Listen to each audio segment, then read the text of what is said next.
What's up everybody? Welcome back to Rule Hard Garage. Today we have a very exciting video. We are finally going to fix the clutch on the bike. Well, we're going to try to fix the clutch on the bike.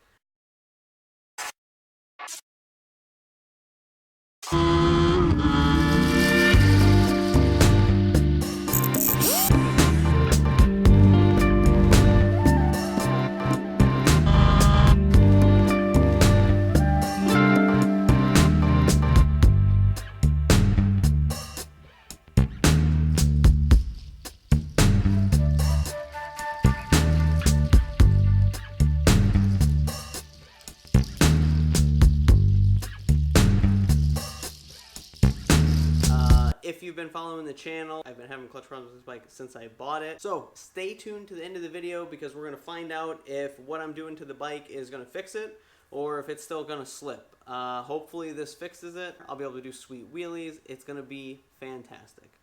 The wheelies are going to be in Mexico, of course, because it's illegal to do wheelies in the United States.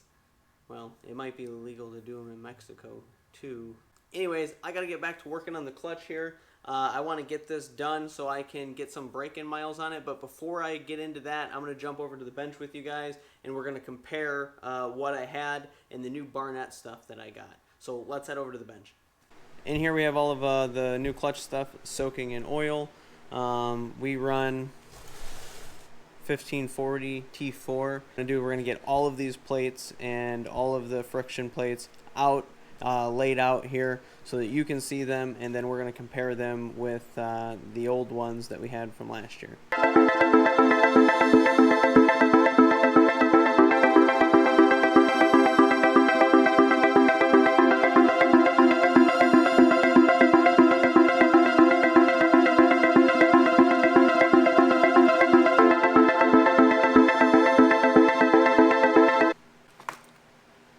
Remember guys, if you like these videos, like and subscribe. Also check me out on Instagram at rule_hard.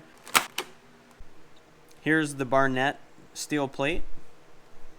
So take a look at that. And here's the OEM steel plate. This is what was in the bike. The Barnett one, there is the one that was in it.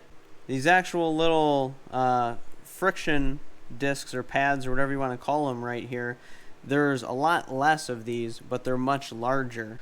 I would imagine these are designed so they have much more surface area, much more contact with the plates, and allow them to hold better and grip better.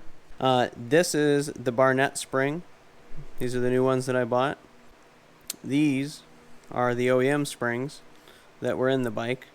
This is the replacement spring that I took out of the bike after I used them. And I have one extra spring that's brand new and never installed. As you can see, that's much taller. Alright, so let's talk a little bit about what is wrong with the clutch on the bike and what I've done to correct it thus far. So let's just cut to the chase. I purchased it with a slipping clutch. When I bought it, he had supplied me with a new friction plate kit that he bought. Brought it home, put it in, put a new gasket on. Just to be extra safe, I installed Aftermarket Springs into it that were supposed to be, I believe, like 20% stronger, 10% stronger or something. The first thing I noticed when I got them was there was one extra spring than what I needed, which seemed kind of weird.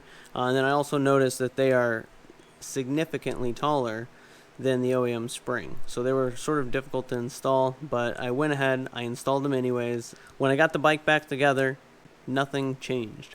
New plates, new springs. I was also running synthetic oil in it, synthetic oil that was designed for wet clutches, but of course I freaked out. I thought it was the oil.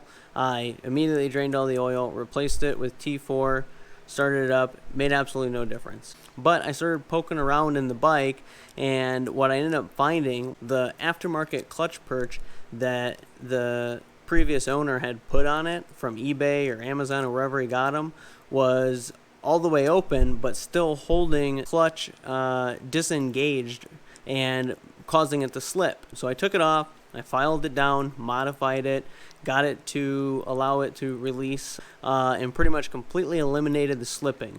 Over 100 miles an hour, it would just slip horribly. So I continued to ride it like this. I changed the oil again, I ride the bike probably about 2,000 miles and I get sick of the clutch slipping and I decide to tear it apart and figure out what the problem is. These springs are now squished and significantly shorter than what they were when I first put them in. So I put these back in and it made a pretty significant improvement. It was no longer slipping in the lower gears when you're shifting. You could get the front end up on it pretty well, but still slipping at higher speeds like 115. I realized that I might have had several issues going on. These may be cheap, crappy friction plates, and the springs that I put in were allowing it to slip for 2,000 miles. And in combination, for 2,000 miles, all these parts were steadily being abused by me slipping the clutch all over the place, just riding the shit out of it. So I feel like I just damaged all of this stuff, and it just wasn't worth trying to reuse any of it. I wasn't going to get cheap shit off eBay. I wasn't going to get cheap shit off Amazon. I was going straight to Barnett. I was buying all new stuff from Barnett. Friction plates, steels, and springs, all made in the USA and comes with the warranties. Before we go on the ride, as I was doing that clutch, I actually found some other interesting stuff. This middle friction plate here is like really dark and really black. Obviously from slipping, and this was right on top of it. So the rest of them do have some pretty good bluing on them. You see this one's got it very, very hot. I have a pretty high level of confidence now that this is actually going to solve my issue, that I was right and these got damaged from all the slipping last year. Let me know if you guys have ever had issues with a bike that you just seems like you couldn't fix, like you were changing all these parts and you couldn't figure out what it was, or you thought you had it figured out and it ended up being something different. Let me know what it was. Let me know what you did to fix it. Was it frustrating? Whatever. Just comment below. Let's go on the ride.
Alright, this looks like a pretty cool spot.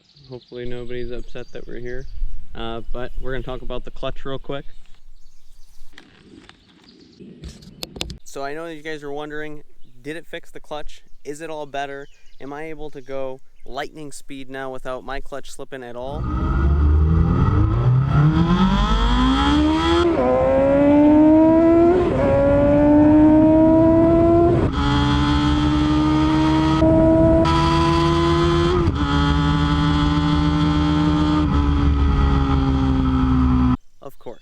Of course it did. I diagnosed it correctly.